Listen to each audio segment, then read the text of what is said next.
All right. Thank you so much for joining us today. It's 6:45, August 27th. I'm going to go ahead and call this workshop to order. I would like to start off with a prayer led by Councilman Josh Diegues. Everyone, please rise and close your eyes. Dear Heavenly Father, thank you for this opportunity that you've granted to those of us up here on the dais to serve our community, as well as staff who are out there seated. And I ask you to please give us wisdom as we begin the initial process of putting together our budget together. Help us to be able to do the things that we need to do and be able to cover those that also need to be covered. We ask for your wisdom and guidance in Jesus' name. Amen. Pledge of Allegiance led by Councilwoman Morano, please.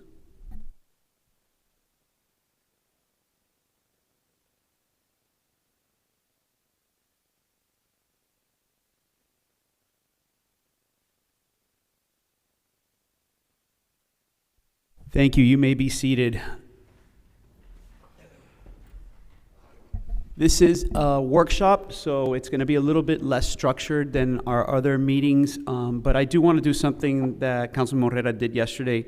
I do want to give the opportunity for members from the public that want to come up and provide any comments before we get started. That will not be your only opportunity to give feedback to us, but if there's any members from the public that want to come up, we're going to do the same thing we did yesterday, which is 3 minutes. Yep. And once everybody's had an opportunity to speak, then we'll go ahead and turn over the meeting to the manager and the staff to go over the budget.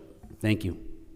And if there's anybody online as well. Nobody online, but if you are here for public comments in person, just please state your name and address for the record, and you have 3 minutes. Thank you.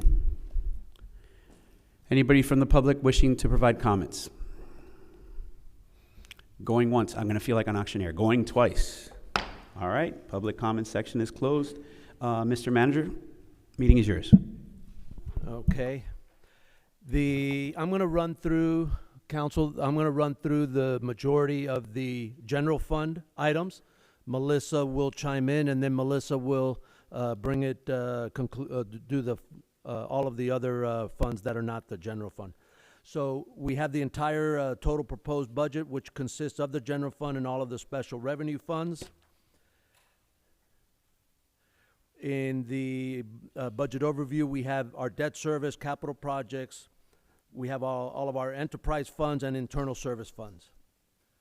So our general fund revenues, you see the pie chart. Obviously, what stands out is that the largest source of general fund revenue is our ad valorem taxes. We have on here, ad valorem increased in this year by $741,000, or 8.3%.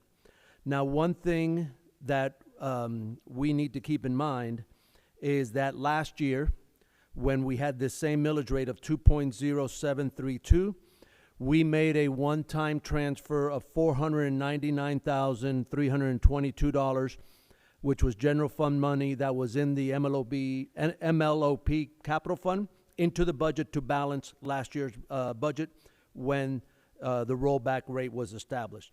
So if you take the new ad valorem taxes and take away the $499,000 that we are not doing the one-time transfer, really, the appreciation or the increase in ad valorem taxes is $242,000. In here, you're also going to see utility taxes increased by $436,000. Communication service taxes decreased, which is you'll see the graph, it's a decreasing revenue stream by $26,000. Half-cent sales tax increased by $100,000. State revenue decreased by a small number of $2,600. So once again, here's our millage rate that we are proposing of 7.0732 and how it compares to last year's millage with the other cities. We were last year the 5th lowest millage rate in the town. This graph here, the next one, which is multicolored, for 2024, we were able to capture the different cities and what they've proposed with regard to leaving their millage rates flat, increasing their millage, which is going to be the red bars, or decreasing their millage, which is the green bars. We've also put in, next to the name of each municipality, the percentage that their tax base increased from last year to this year. And we think that this helps to keep it in perspective as to what the different cities did. We have changes in millage or tax base from 8.2 all the way up as high as 19.7 for the city of Homestead. Looking at the historical millage rates, you see that way back in fiscal year '04, we had a millage rate of 2.9680. And this year, I am proposing to leave the millage rate flat at 2.0732, which is the same millage rate that we had last year. Our ad valorem taxes at that millage rate are proposed to be $9,784,000. The utility services tax is projected to be at $3.9 million, and there's an estimate that's provided to us by Miami-Dade County or the state of Florida. So under utility service tax revenues, we're projecting $3.3 million. Our water utility tax, $560,000, and our gas utility at $97,000, for a total of $3.9 for all of the utility service tax revenues. This is the revenue stream that I'm telling you is a diminishing or decreasing revenue stream, which is the communication service tax. This is a tax on landlines primarily, and as you see, fewer and fewer people are having landlines, and you see the dollar number decreasing. In fiscal 14, you see that one bar that stands out. That was as a result of an audit that was conducted, and we got a large deposit in that 1 year, and that's why you see that $474,000 in the red. That made up a very, very large deposit for that 1 year.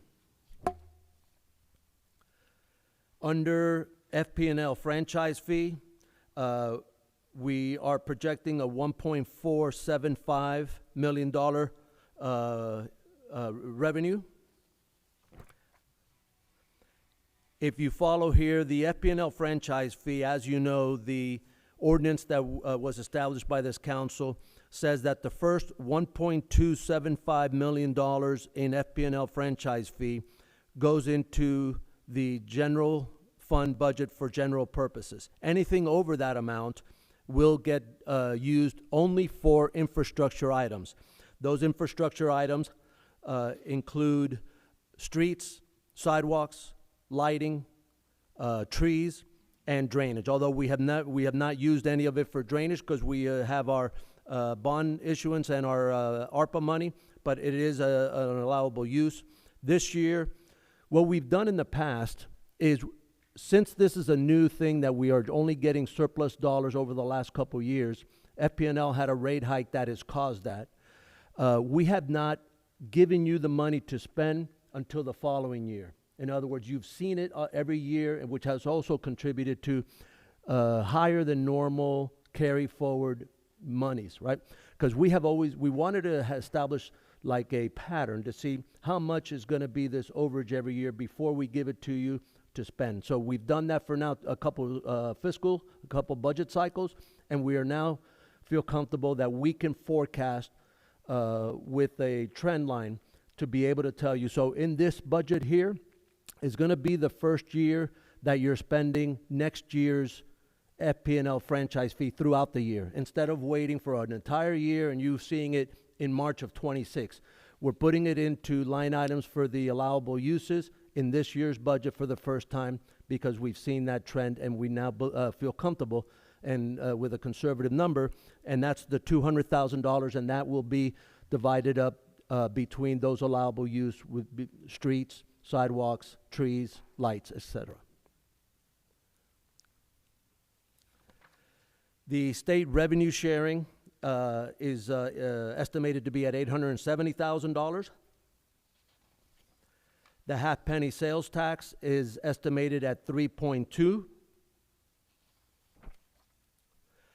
That's it for the revenue on the general fund. Under the expense side, you see, once again, the pie chart gives you a visual that our largest expense, rightfully so, is public safety. Our police department budget takes up a large portion of the general fund budget.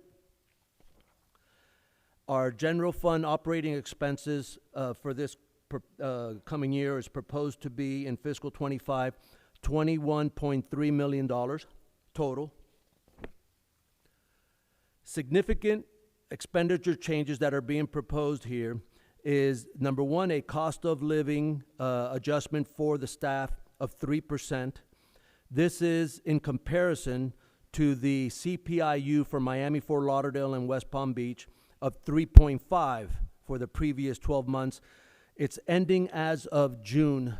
The one that's ending as of August, obviously we don't know yet. It's only updated every 2 months, but we're proposing a 3% COLA as compared to a 3.5% CPI. The contribution rate for FRS, which is established by the state legislature, is increasing slightly from 13.57 to 13.63. Our health insurance actually was increased by 18%, and this increase of 18%, the initial proposal that we got from our health insurance carrier came back at 39%. And we, to Cynthia, our HR manager, together with our broker, fought with Cigna and really got this whittled down, and we got it at 18% as compared. The initial proposal was 39%. Our property, casualty, and workers' comp insurance increased by 8%. And I want to back up for a second and talk to you a little bit about the health insurance increase. The health insurance, we have a small census. In other words, we only have potentially about 50 employees that qualify for it, and together with dependents and so forth. Not all of our staff sign up, because they may sign up through a spouse or what have you. And so our health insurance is very much affected by a single case that could be an outlier, a case that has, high expenditures in any one year. So on a year-to-year basis, you could see dramatic fluctuations based on what happened in the experience that we've had in the previous year. So when you have larger populations, like let's say bigger groups like the city of Miami or Miami-Dade County, they can absorb those single outlier cases on a year-to-year basis easier than a smaller group like ours.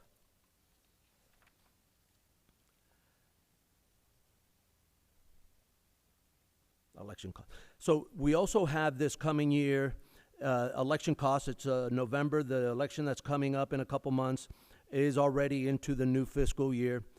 We have $110,000. We are projecting the general election cost to be about $30,000. The special election for seat 4, there's going to be the potential for a special election, which will probably happen sometime after the new year. That could potentially be $40,000, and depending on whether we have a special election and depending on how many people run in that special election, there could have the potential for a runoff of another $40,000, and that's embedded into this budget proposal. We also have the second of 3 payments for the settlement on the Pizzi litigation settlement of $500,000, which is going to be a temporary measure, but it's this year and next year. And we have police increase from the prior year, keeping all of our patrol services as they were, the same level as they've been for the last few years, an increase of $675,000. But in this budget, we are funding, and you'll see later on, we are funding minimum staffing to ensure that police maintain a minimum staffing of at least 4 officers and 1 supervisor on duty at all times, including holidays, weekends, nights, midnights, and everything. But there is no funding in this budget for the burglary details and the traffic enforcement details, and the Grinch Busters, which is a detail that they do during the holiday season to monitor the shopping centers and so forth. So items that we've already cut from last year's budget to this year, and they're not funded in this coming proposal, is we are not recommending infrastructure sinking fund funding. And the infrastructure sinking fund, we've been able to meet with some of you already. We did a reevaluation of that sinking fund. The sinking fund for the last several years has been funded at $150,000. There were some of our capital assets that were not included in that sinking fund. And since COVID, unfortunately, we've seen dramatic appreciation of the cost of the replacement value of a lot of these capital assets. So we did a new reevaluation of our list. We did a new reevaluation of replacement costs for some of these items, and the new number that should be funded in the sinking fund is in the neighborhood of $363,000. But either way, whether it's 150 or 363, in order to balance this budget, we are not recommending funding the sinking fund in this year. So we're maintaining last year's reductions that we already had to make to balance last year's budget in our parks. So we're recommending 5 fewer mow cycles in the parks, eliminating mulch applications, eliminating top dressing, 1 fewer aerations of the fields, 1 less fertilization out of 4, and eliminating phrase mowing.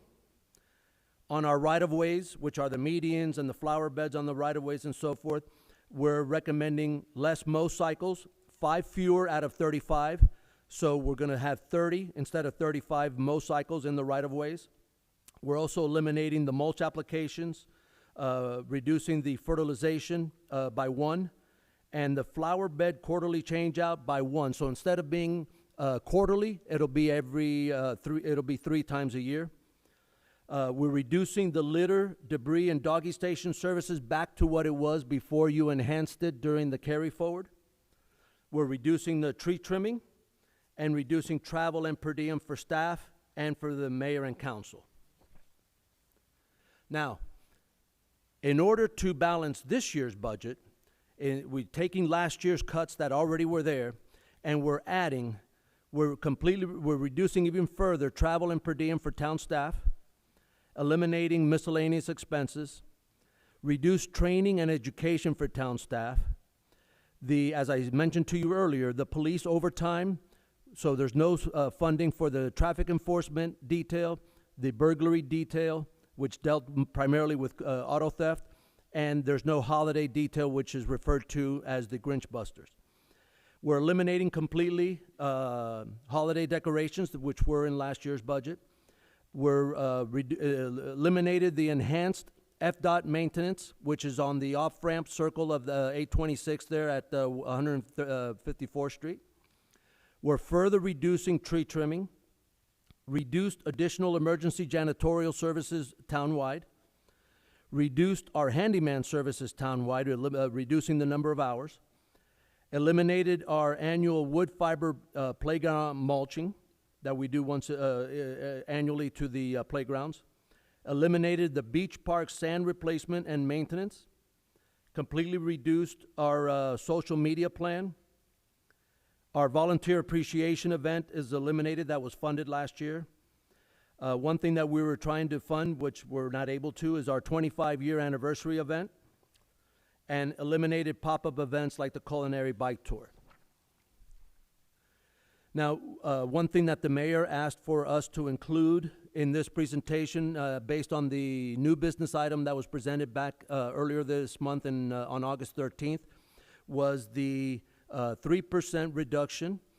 He asked us to include this memorandum that the property appraiser sent to the county mayor, the county chair of the county commissioners, and the board of the county commissioners.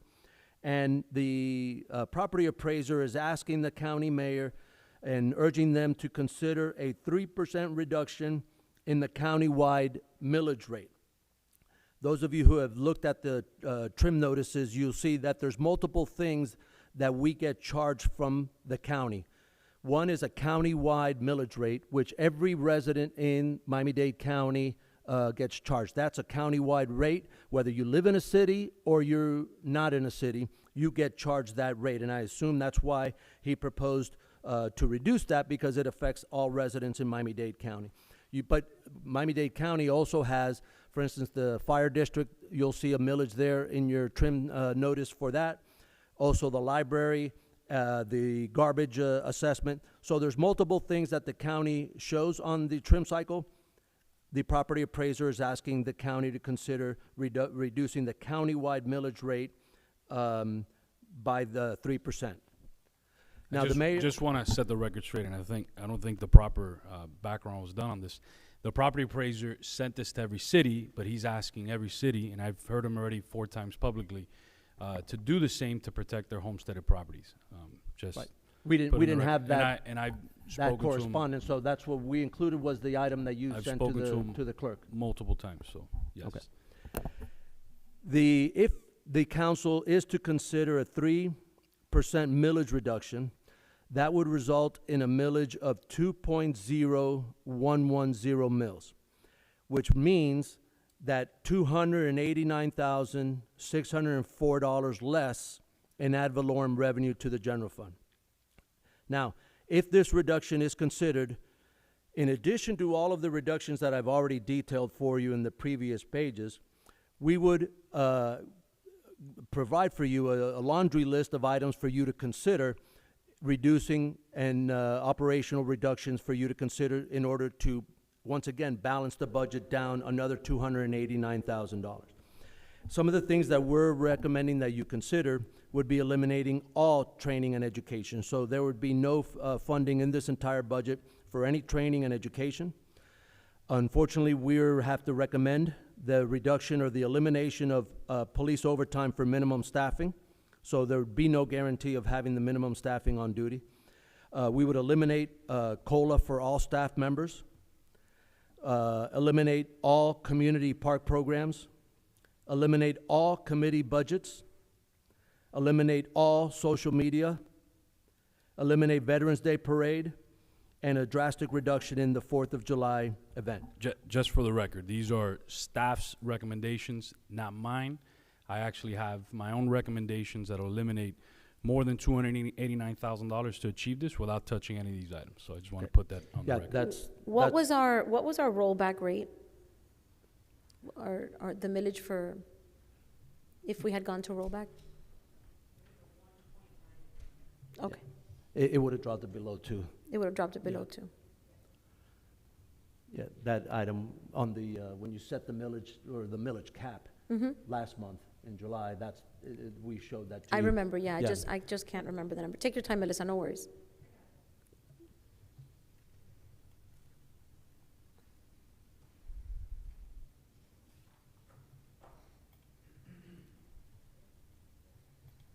All right. Just interrupt Melissa when you get that number. Sure. So this next graph shows the percentage of the general fund that is spent on law enforcement, on police, public safety expenses. And this year it's 51.8%, or proposed at 51.8%, which is about 100 basis points higher than last year's budget. Under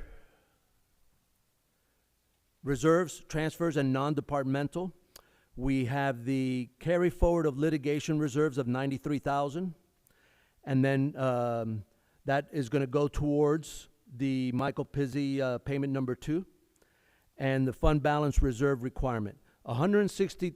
We have, as you know, there's an ordinance that this council passed that requires that we maintain fund balance at a minimum of 2 months' worth of general fund expenditures. In order to comply with that ordinance, we would need to transfer $162,000 to and held back and not spent in general in the fund balance in order to comply with that ordinance. Now, We also have here for facilities to fund the administration's portion, $318,000. You'll see later on in the presentation, the facilities fund is funded in 3 different pieces. The administration pays a portion, police pays a portion out of their budget, which also comes out of general fund, so it's really 2 portions come out of general fund. And the third portion comes out of the building fund, and it's all divvied up based on square footage. All right. I'm going to turn it now over to Melissa for the special revenue funds. To answer your question, Councilwoman, the rollback rate was 1.9208. And it would have generated $708,000 less in ad valorem revenue. Thank you.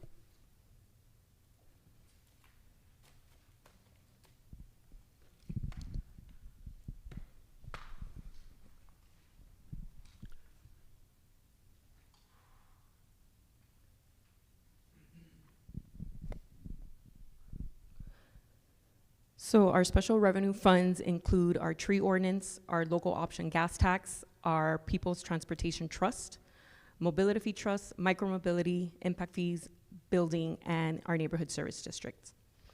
Our special revenue funds will generate about $12 million. You can see that what we receive most in special revenues is from our impact fees, and then our building, and then our impact fees, our neighborhood service districts, and our PTP. The other sources are smaller in revenue. Our special revenue other is basically a carry forward from previous years of money that we have received for Large Park and Greenway. We've already utilized $200,000 of our Greenway in last fiscal year, leaving a balance of $40,000. We still have $199,000 for a Large Park project that may come about in the future. So we have all of these funds in contingency reserve on the expenditure side because they can only be utilized for specific projects. Our tree ordinance, we anticipate receiving $3,000 from the Black Olive program, $5,000 from tree removal, and we have a projected carry forward of $16,000 for a total budget of $24,000. Of that $24,000, it will be budgeted towards our Black Olive tree removal program. Our local option gas tax, we are anticipating to receive about $412,000 in this coming fiscal year. Of that budget, we will also be projecting to carry forward $169,000 for a total budget of $582,000. These funds will be distributed in sidewalks, traffic calming, potholes, sidewalk replacements, pressure cleaning, signage, roadway maintenance, anything that has to do with roadway. Our transportation, our People Transportation Program is split between 20% transit and, I'm updating it on my computer, forgive me. Yes, if you could, Kay, I would appreciate that. Our People Transportation Fund, 80% of our portion share is towards transportation and 20% is towards transit. The 80% towards transportation, we are anticipating to receive $1.4 million, and that would be distributed with a projected carry forward of $152 for a total budget of $1.6 that would be distributed towards education and travel, salary, transportation studies, street light utilities, the repair maintenance of our bike paths, and funding for 59th Avenue and our Fairway Drive bike lane with no contingency. We anticipate to utilize all these funds within the next coming year. Now, the 20% portion of the PTP funds, we anticipate to have $372,000. Of that, we have a grant for freebie that we will receive about $203,000, a projected carry forward of $292,000 for a total budget of $868,000. Of that, the salary that we have in PTP 80 is split 50% between PTP 80 and PTP 20. You'll see that there's also money for transit studies, travel and education, for our freebie service, insurance for all of our bus shelters within the town, repair and maintenance of those bus shelters at $50,000, any promotional activities for transit purposes, and a contingency reserve of $202, which makes up the $886,000 budget. That can only be used for transit purposes. Our mobility fee, we did not anticipate to receive anything this year, but we did, and we received about $168,000. Of that, we are transferring that towards our 59th Avenue project because mobility fees can only be used for specific transportation purposes. Our impact fees, we have 3. Our public safety impact fees, road impact fees, and our park impact fees. Our public safety impact fees, we are projecting to carry forward about $25,000, and those $25,000 will be utilized towards any LPR future purchases. Our road impact fees, this is we're rebudgeting these funds from the prior year of $1.8 million, and this is will be utilized towards 59th Avenue as well. Our impact fees for parks, we have 2 separate impact fees for parks. We have one that is specifically utilized for park improvements, and we have another one that is for open space that can only be utilized for any new park project. Of the improvements, we only have 2,069 that we are projecting to carry forward, which we are transferring to our MLOP master plan in the capital fund. Of the open space that can only be utilized for any new park projects, we have 1.5 million. Of that 1.5, we will be transferring 200,000 for a grant that we are seeking in the next coming year, and this 200,000 will be the match for that grant, and it is for a linear park along 139th Street and 57th Court. Our building fund, we have we have an administrative portion to our building fund, and we have a technology portion to our building fund. Of these revenues that we receive, whatever we receive in regards to administration can only be utilized for administrative purposes for the building fund, and any technology fee that we receive can only be utilized for anything regarding technology within the building fund. So within the administrative portion, we are projecting to have $2.3 million, and in the technology fund, $1.1 million, for a total budget of $3.5 million. The breakdown of the administrative expenses include all of the staff and personnel to run our building department, an administrative expense to the general fund, liability insurance, regular operating expenses, and a contingency reserve of $614, which makes up the 2.3 for the administrative portion of the building department, of the building fund. In regards to the technology fund, we have 120 for operating expenses, 80,000 for any capital software and equipment, and contingency at 925 for the 1.1 million. Again, the total budget being 3.5 for all of building. Before you leave that, Melissa, Yes, under the technology for the building department, I just wanted to bring to your attention that the software that we currently use in there, Track It, is reaching end of life. It may have already reached end of life. So within the next year, maybe 2 at the most, we're going to be undertaking a large project to go out to the market to get a new software for the building department. So even though you see the technology budget or contingency being a large number, it's going to a significant portion of that is going to be used in the next 12 to 24 months undertaking this project to revamp and get a new software program for the building department.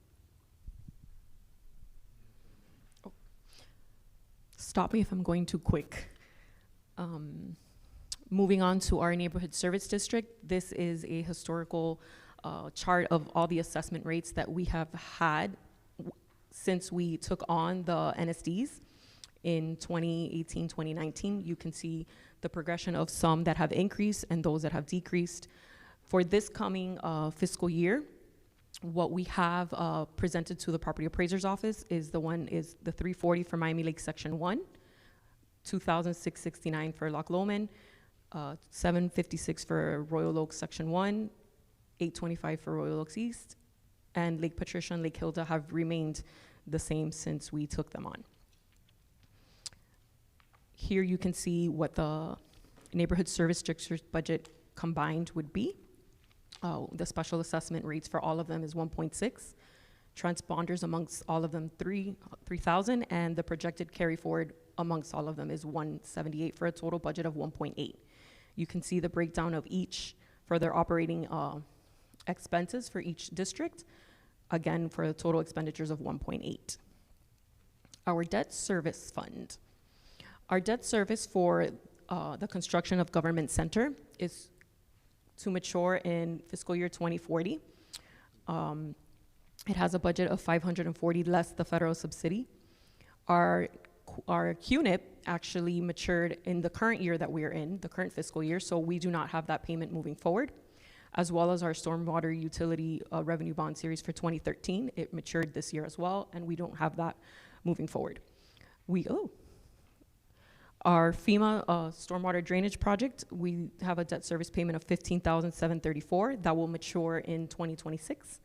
And our stormwater utility bond series 2021 will mature in 2051, and we have a payment of $902,000 in this coming year. Our capital projects fund. Our capital projects fund budget is at $17.8 million. The majority of the projects that we have are transportation projects with parks projects and a very small contingency in stormwater. Our capital project funding sources include grants at $8.1 million, park impact fees at $202,000, or $202,000, my apologies. Our local option gas tax, $156,000. Our PTP at 1.1, road impact fees of 1.8, mobility fee of 168, and a projected carry forward of 6.1 for a total of 17.8 million.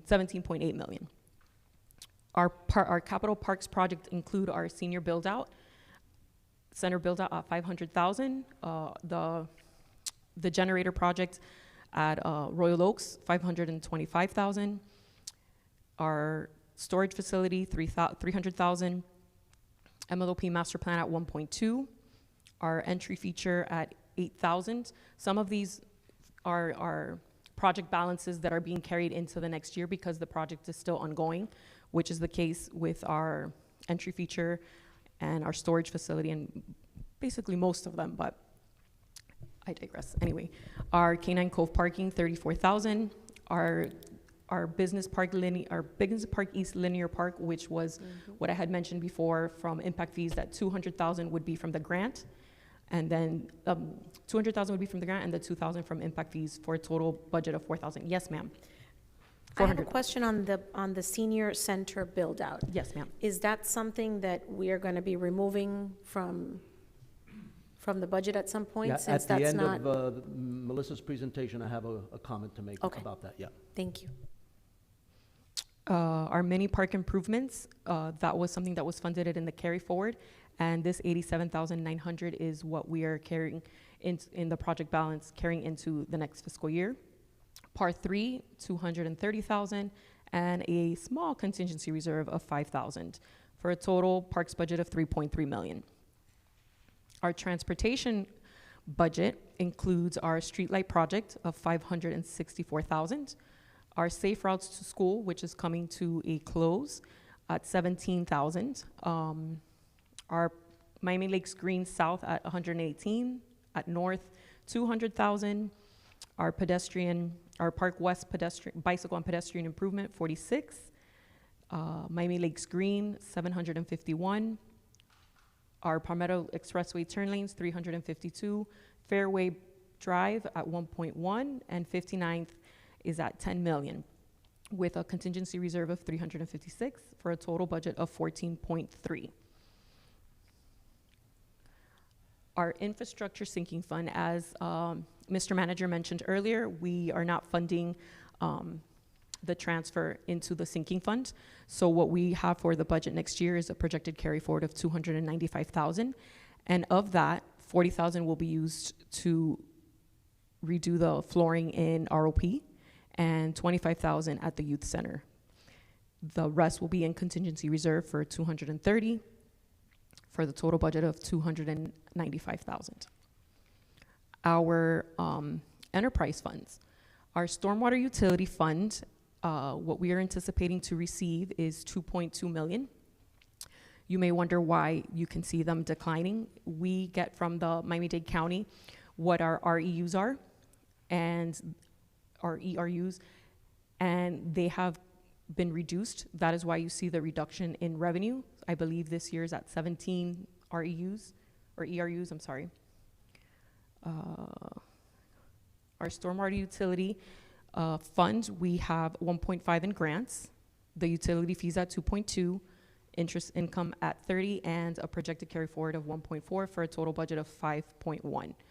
Of that, we will use it to pay for the debt service of the bond that we took on in 2021, insurance, NDP, DES costs, canal maintenance and repairs, professional services, renewal and replacement, our truck vac lease, salaries, and administrative expense, and the capital projects that we have for Canal Stabilization Phase 3, a capital project for Montrose, and we have a vulnerability study as well that's under professional services.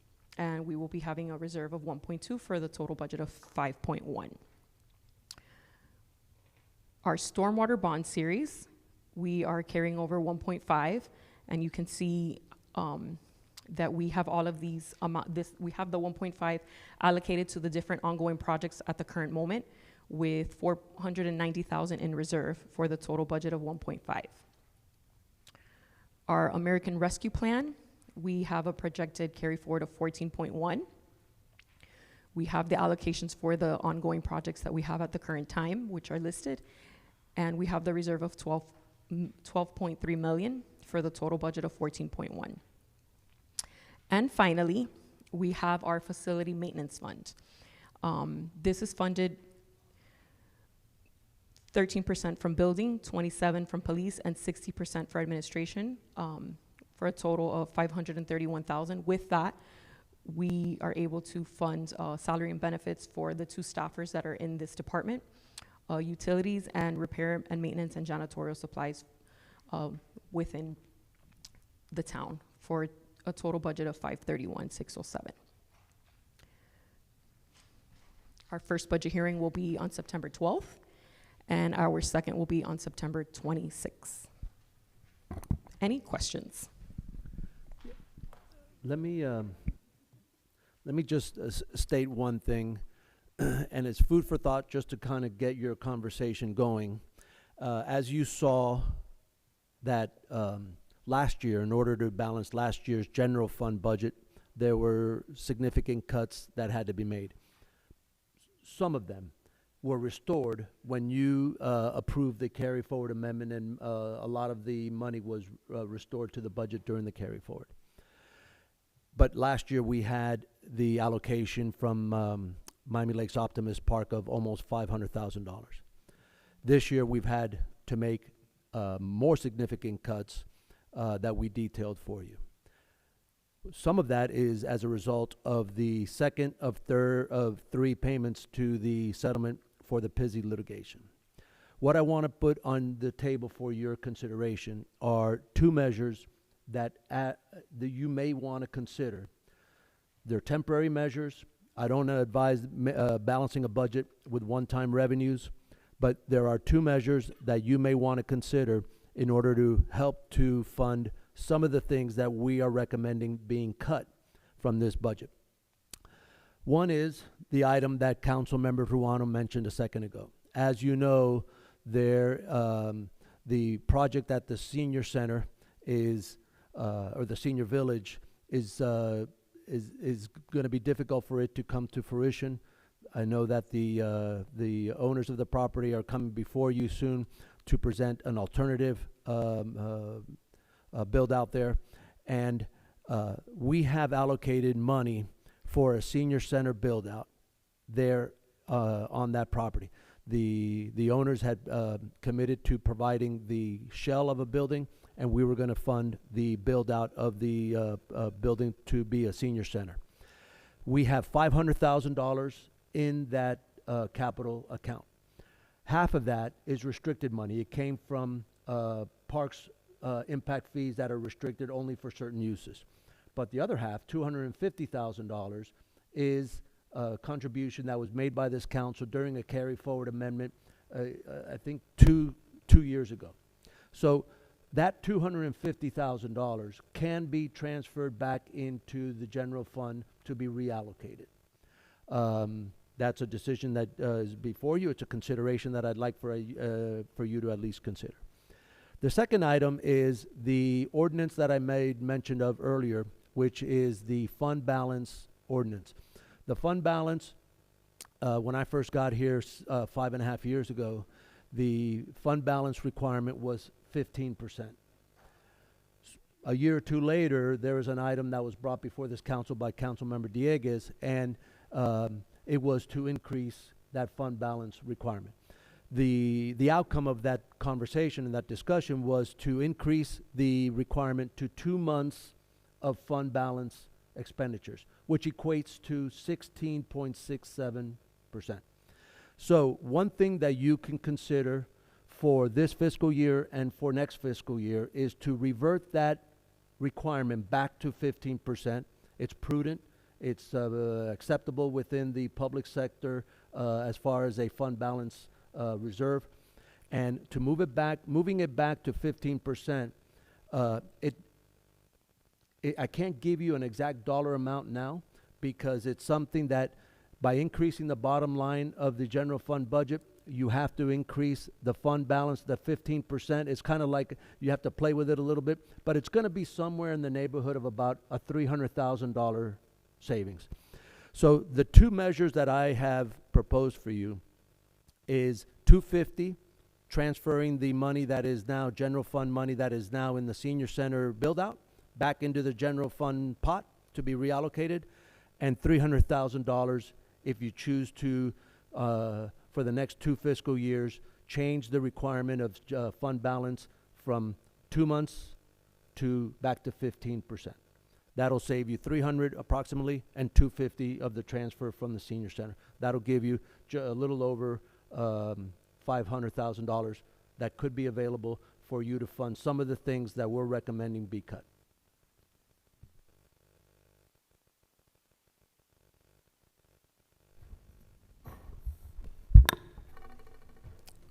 Question.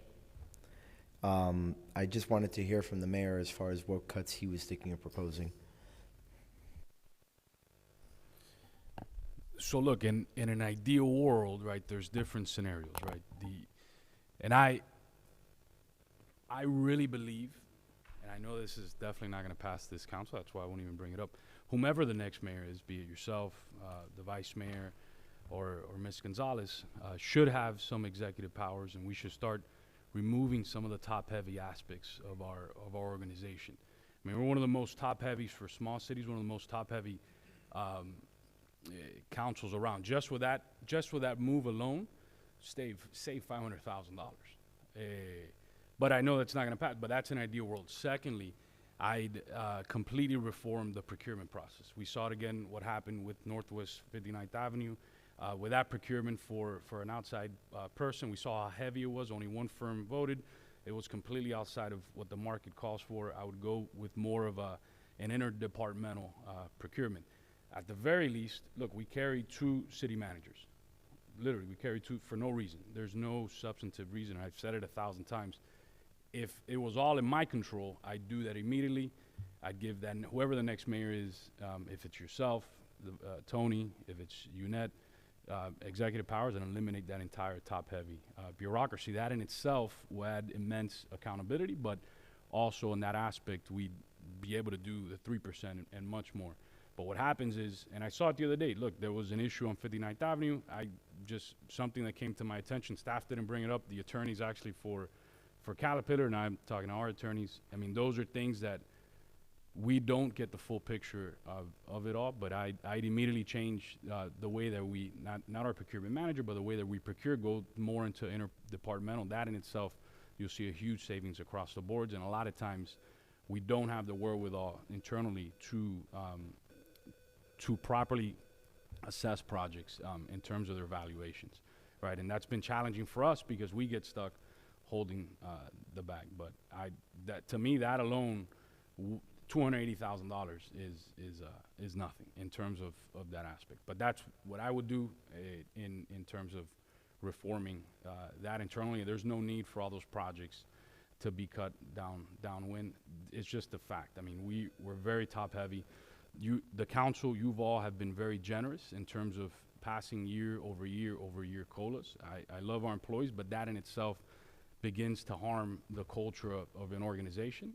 We're beginning to have culturally a large organization culture where what happens is people see themselves as like, man, if everybody's going to get the same exact raise, I'm not going to go above and beyond. I mean, I'm going to be, and that I've heard it already, you know what I mean, throughout the board. So that is my aspect. I'm leaving in 2 months, but what I would do is that if I had a magic wand, I'd do that. Do the 3%, change the structure of governance in the town, and I think it'll add tremendous and interdepartmental procurement. You can still keep the procurement manager overseeing the process, but empower our department heads to start doing that. The mistake that we did years ago was to hire somebody who was a huge bureaucrat and added an immense bureaucracy here, because the pendulum swings, right? They did it because they were afraid of corruption, and then they went far too out of bounds, and they created one of the most onerous procurement ordinances in South Florida. And they did it to inoculate or to insulate the possible corruption. But what it did was it harmed our ability to procure goods at market value. So, I mean, those are just on the top level for the simple goal of reaching that 3%. That's what I would do. And again, I'm leaving in 2 months, myself, Councilman Collazo, and Councilman Morano, but that's what I would do. And So I have a question on that, and I just, maybe because I want to make sure that I'm understanding in plain English. So you're saying that we should eliminate one of the town managers? And you're saying that we should eliminate staff? Some staff? no, I think in itself, I would, in an ideal world, I would give executive powers to whoever the next mayor is, eliminate those 2 positions. That in itself, I think it's almost like a $700,000, $800,000 savings. Does that require like a vote of the No, constituency? but that's what I'm saying. In an ideal world, that's what I'll do. Secondly, what we can do is one of those positions, 100%, right off the bat, that in itself would give us that savings to meet that goal. But that's why I prefaced my conversation was wouldn't even bring that up because I know it's not going to pass this council to get to the constituency. But I brought that up, and then particularly in the procurement side, I'd eliminate the entire procurement ordinance, redo it, and focus on the risk-averse side instead of the owner side. And again, we saw it right now with the procurement of 59th Avenue. You only see it, and it happens across the board. And what happens is we give away money because we don't get the real market perspective in a lot of these conversations. That I agree with you on. I think that the procurement process is way too stringent, and we lose opportunities and pay more than we have to for a lot of the contracts that we have on hand. Okay, thank you.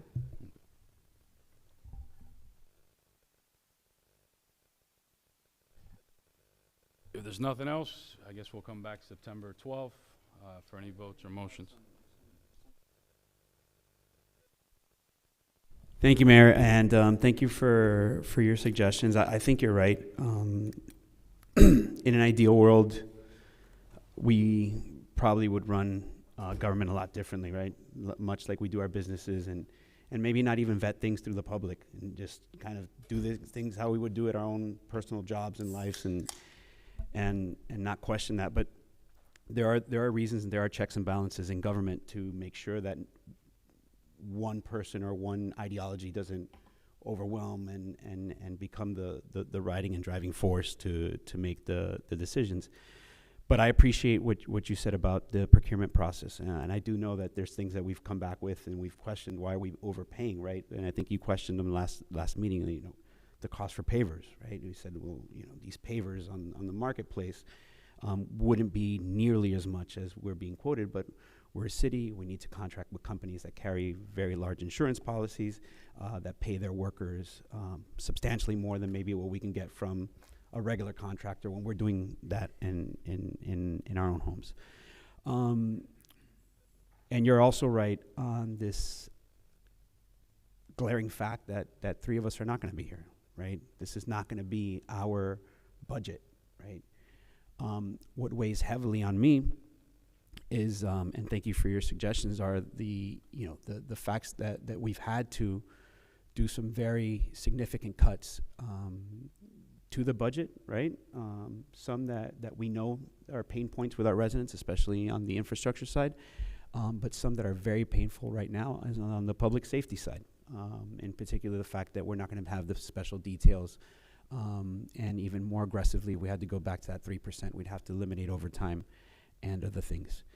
The fact that we're not funding the sinking fund, right? We have seen how this fund has been severely underfunded over time, how it's bailed us out of significant repairs over time, and not funding that, I think is basically setting up whoever takes this dais in the future up for failure.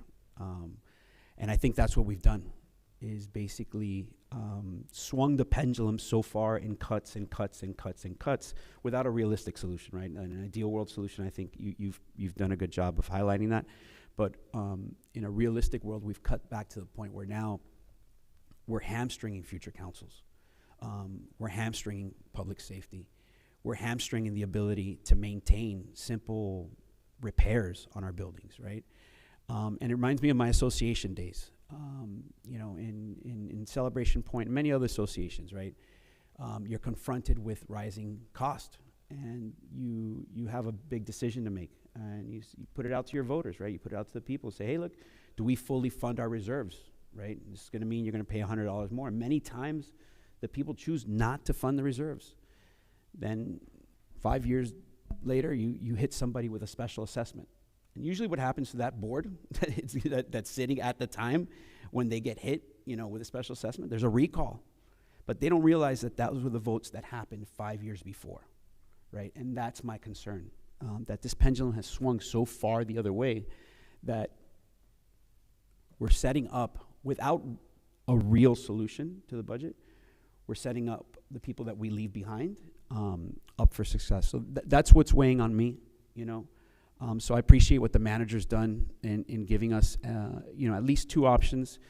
One, the senior center, build out $250,000 in capital, and another one, which is the going back on the fund balance ordinance to 15%. And I'm going to be quite honest with you, the two things that I have in my crosshairs is fully funding the sinking fund.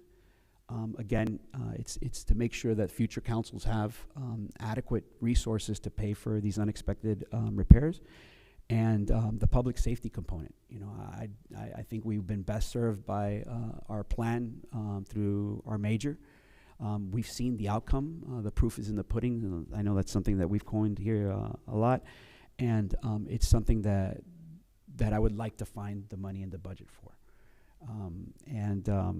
You know, that's kind of where I'm at right now. I agree with you, Mayor. I don't think that right now anybody's going to be here in a position to eliminate department heads, you know, from the budget as the solution.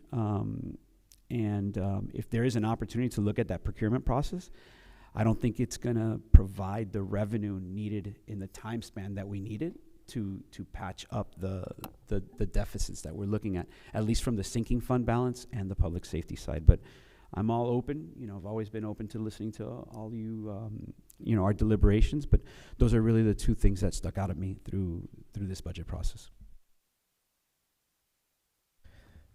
I'll just quickly throw in my remarks as far as, since Councilman Collazo started us off with what are our non-negotiables. For me, I'm not going to endorse or accept any course of action that reduces our capacity with respect to public safety to continue these special details as well as to maintain the minimum staffing. I am not going to do anything, this used to be called defunding the police whenever we would get into a mode like that. I still think that is the case because 100%, anything that reduces the amount of officers we had guaranteed at any moment in time reduces and diminishes our residents' safety. Not to mention the Grinch detail that had a lot of success last year, I think recommends that we make sure that we do whatever we can to protect it and keep our residents and their property safe. So anything that would have a negative impact on the police budget is something I'm just not going to go for. So that would be my red line. So I just wanted to put that up there or out there. If I can just briefly add to that, I concur with Councilman Cuyazo and Councilman Dieguez on fully funding the public safety aspect and the infrastructure sinking fund. Myself and Councilmember Garcia, we're gonna have to deal with this mess. Maybe you, maybe Tony, maybe Yuniette, we don't know who, but definitely me and Ray are gonna have to deal with this mess. And I don't like the idea of being handed not even a hot potato, but a searing, boiling hot potato. On top of that, there's an item that I have in my crosshairs that hasn't been mentioned, and that's there was mentioned $25,331 in public safety impact fees, which are currently set out to be for LPRs essentially.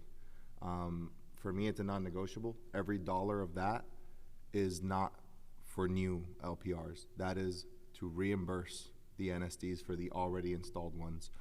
Right now, this town owes the NSDs $32,500. That is my perspective on that.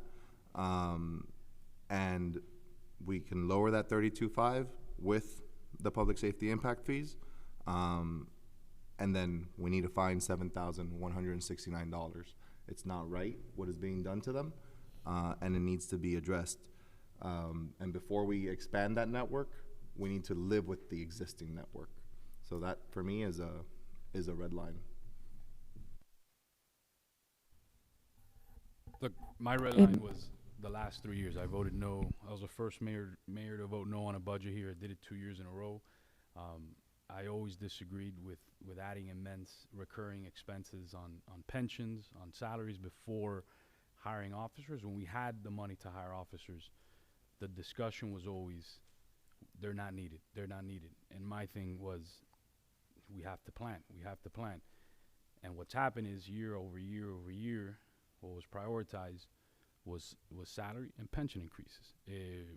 When again, I respected my colleagues, but that was the reason I voted no on the budget the last 2 years. I should have voted no that previous year as well, because I saw this.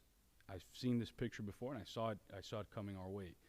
The moment you get into that groove, you start seeing a perspective of government that begins to change away from what we originally were, right? With small contract city style government that focused primarily on these issues. But the priority, it was elsewhere those last couple of years. And again, I respected everybody. I voted no. I didn't say to that effect. But yeah, that's my line is there. Where there's obviously no officers. I voted on the rollback last year, and I was very clear. Right? No officers. Nobody's going to hire no officers, and we need to put money back into our residents' pockets. So that's my line is that. Count.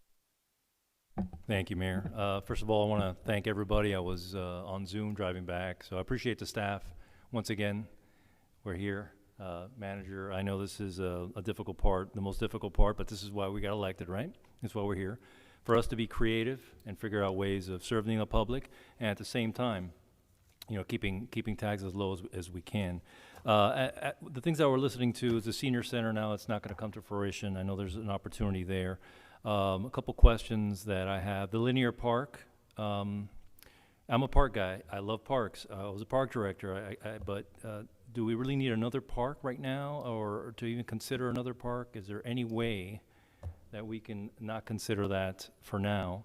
if there's any money we can take from that. Is that a possibility? I just want Yeah, to, the town match for that is restricted dollars. So it's not like Restricted? we can take that Okay. money and plug it in and pay for police overtime with that money. but can we use it maybe to another park or something that's existing? It's only for a new park? Is that the only money That's that's for new parks? yeah. Okay, well then, we won't go there. And of course, and I've always said this, our police officers, I mean, wow, what an incredible job. We've been funding them and the details, and they've been coming through and keeping our town safe. Additionally, I've always said we need more officers, so our colleagues, everybody here, whether you've been here for a long time, thank you so much. Whether, you know, just got here a little while ago or absolutely brand new or about to join us, you know, this is our mission, and I think we're up to the task. And our residents deserve our full attention and to be as creative as we can. So again, I want to thank everybody for what they do, and I think we're the council to do it because we have so much experience here, and we have new ideas coming from fresh faces. So again, I think it's a positive thing, guys, and thank you, staff, for putting, you know, for yesterday and today, staying late. Appreciate you. Thank you so much. All right, this meeting is. One second. If no one has anything else to add up here, I know no one came up for public comments, but now that we actually presented the budget, I think it would be wise to let them speak if they have anything to say.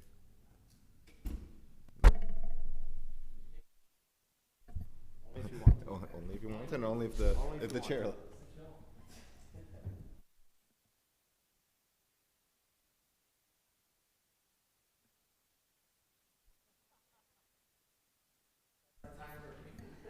Turn the microphone on.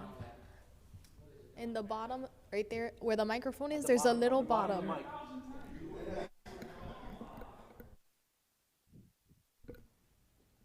You guys.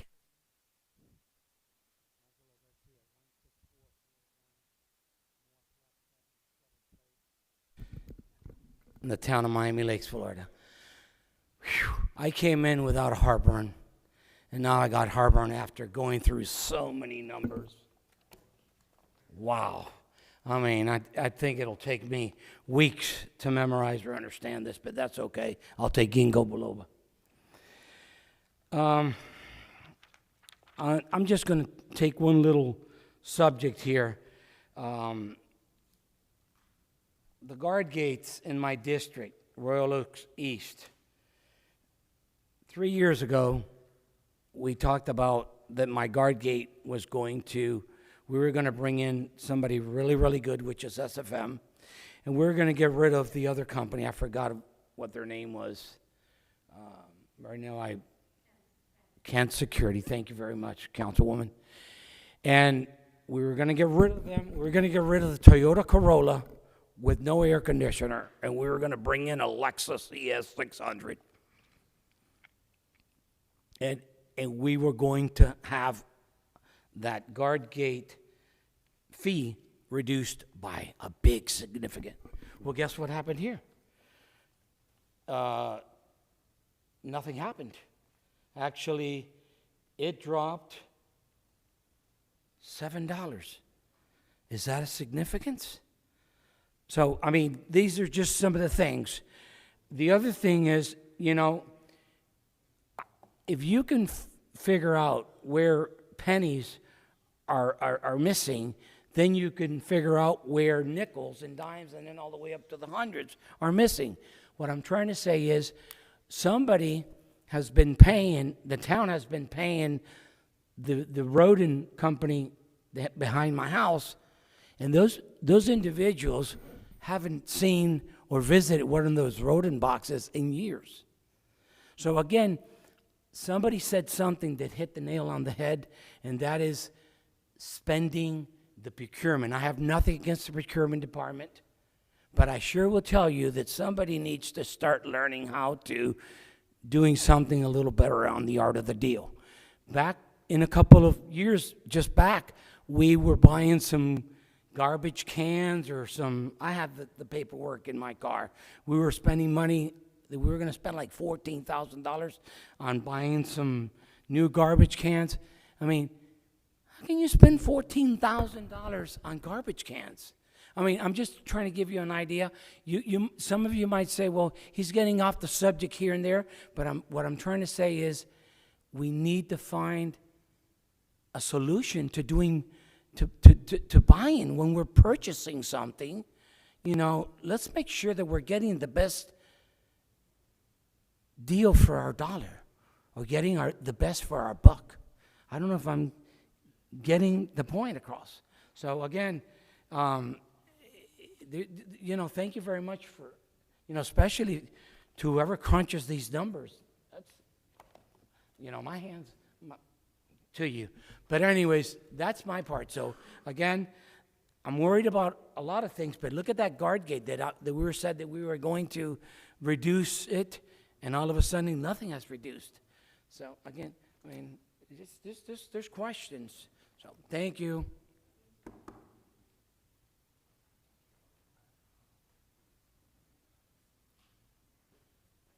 Good evening, everyone. Stephen Herzberg, 16745 Northwest 84th Court. As one of those that's going to have to take on this budget, I think it's just appropriate to give you some, what I've seen, right? Knocked on over 1,500 doors, spoke to the residents. I will say the first things that came from residents was not necessarily taxes. It was sidewalks, traffic, speeding. Those are the trees. Those are the common things that the residents complained about. Taxes came up too. But the first thing I told people is our taxes actually in Miami Lakes are not that high. Go complain to the county. Go complain to the school board about higher taxes, which is true. And I think it's good to remind you all that the last council did the biggest tax break that any of these residents have seen from government in years. You guys have lowered taxes. You've made an impact. But at some point, you've got to look at the difference. Is lowering it worth the difference, especially when you look at the amount of money that's being saved? You're talking for homeowners, $20, $30, $40 a year maybe, when it's a much bigger difference to our town's budget. I've always told everyone I would never want to raise the millage rate, but I always told everyone I can't, and I'm not going to lie to them and tell them we're going to roll back the rate or lower the rate every year. Sometimes you can't. You have to work within your means, and within your means, in my opinion, is within keeping the rate the same every year, not increasing it, which this council has never done, at least the one that I've been meeting with, right? But it's important to be within your means and make decisions that are not just based off this year, but also, of course, the next few years. So it's tough, it's hard. You guys have a hard decision to make. It's something that I'm gonna have to deal with soon. But this budget goes into next year, so that's why I'm here. And of course, if anyone wants to speak about what I've heard out there, feel free to speak with me and give me a call. Thanks. Councilman-elect, I want to just share a moment of personal privilege. I want to thank you because I can tell you that every time I've been here in Town Hall, you've been here, along with your colleague, JC as well, soaking it all in. And you don't know the opportunity that you've had, right? And I told you, take every opportunity, and you've done a great job of that. So I just wanted to thank you for doing that and taking that opportunity. Thank you, Councilman.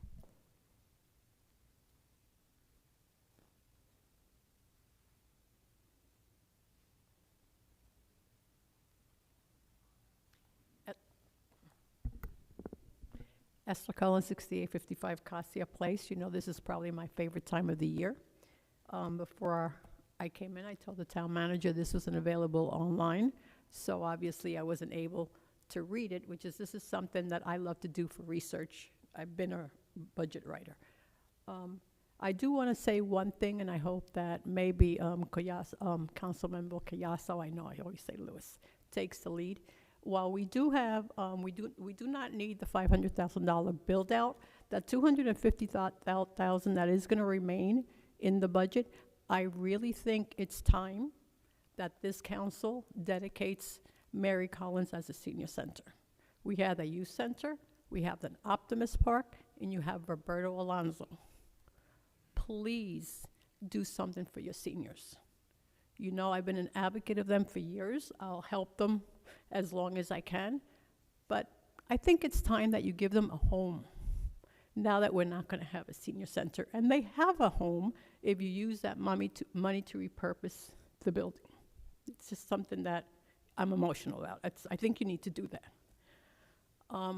Josh, Councilman Bird Dieguez. I am very familiar with best practices. I kind of went along with what Melissa said. As you know, your debt fund went down because you have some debt this year that you're not going to have to pay. Therefore, your 15% reserve is more than sufficient. I understand at one time you wanted it 17, but at that time your debt service level was much higher. So that, I think he said it was Josh, that call is a good move. I mean, that will help you in, keep services, and at the same time you have less debt to pay. So you're doing okay. Marilyn. I concur with Mayor Sid on some things. If you look at the W3 2023 transmittal, you'll see why he's saying what he's saying. Being a public servant for almost 40 years, yesterday I attended the workshop. I understand where he's coming from, and I believe what he's trying to say, and instead of having a manager form of government, he's pushing toward a mayor form of government.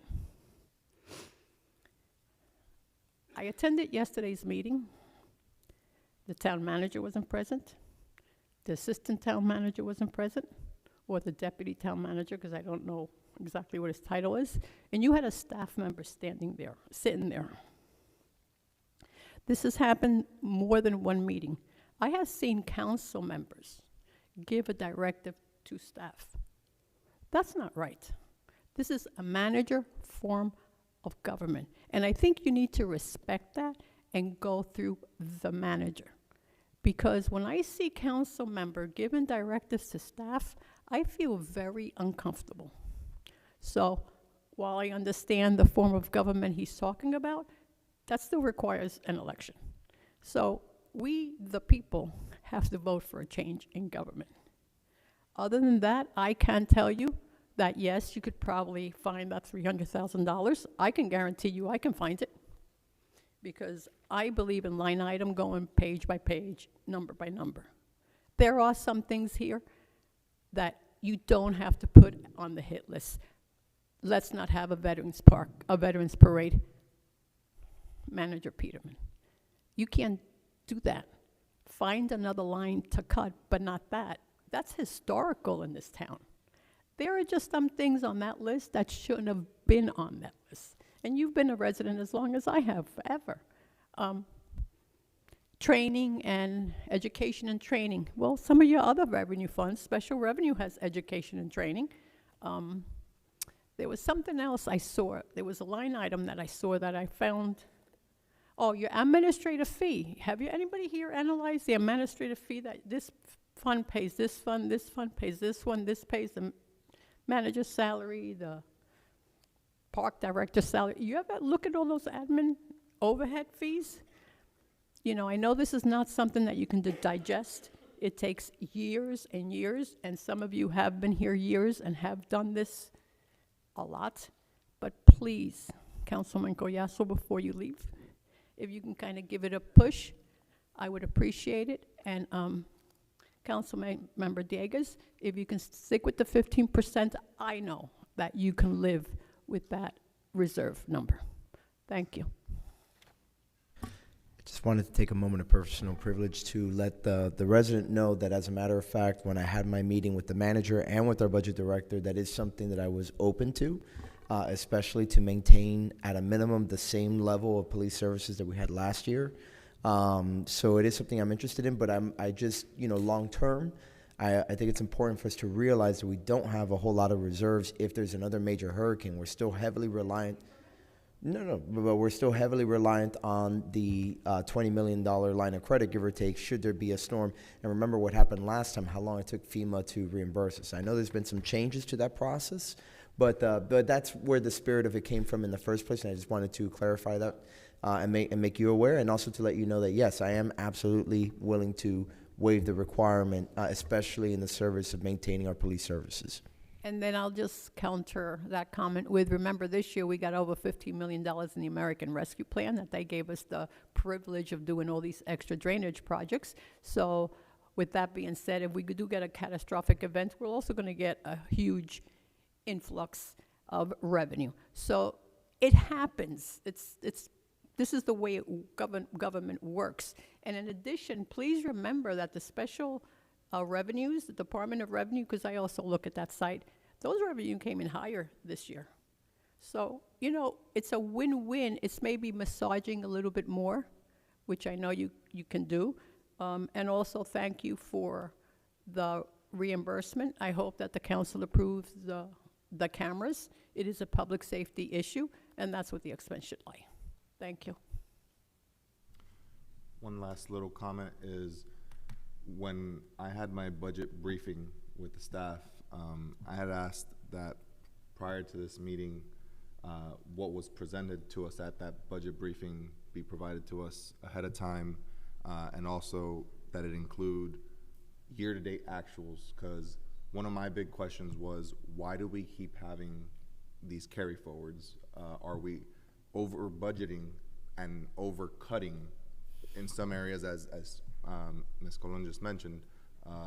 You know, you're cutting a Veterans Day parade, but then you have this huge surplus at some point.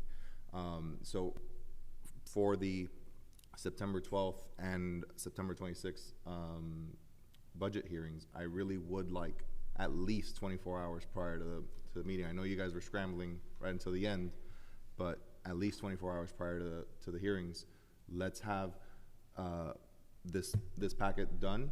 And I would ask that it include the adopted with the carry forward numbers and the fiscal year-to-date numbers, so that we can see a clear picture of, are we over budgeting in some areas where we can slim down?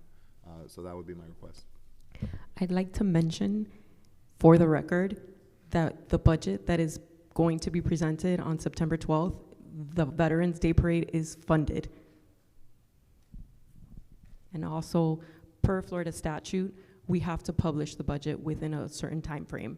So it will be published.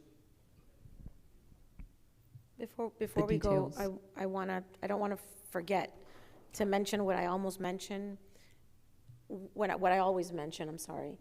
And that's when we sit on this dais and every month we bring new business items, and every month we bring new projects, and every month we add more infrastructure, and there's speed bumps, and there's pavers, and there's all sorts of things that we come up with. There's 7 of us every month that come up with all of these brilliant ideas that require funding, require maintenance, and require replacement at some point.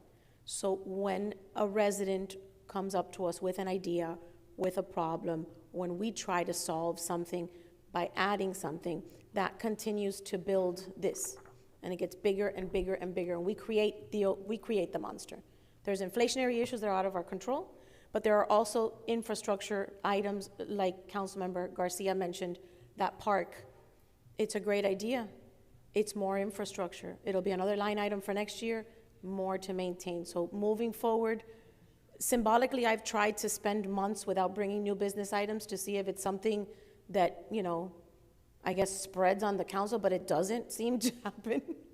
Yeah, maybe, but you and I are always here. So I'll be gone soon, but for those that are staying, think about that before you bring new business items. Think about the longevity of the expense, because it does add to this problem year to year. All right, thank you very much. We'll see you at the September council meeting. This meeting's adjourned. God bless.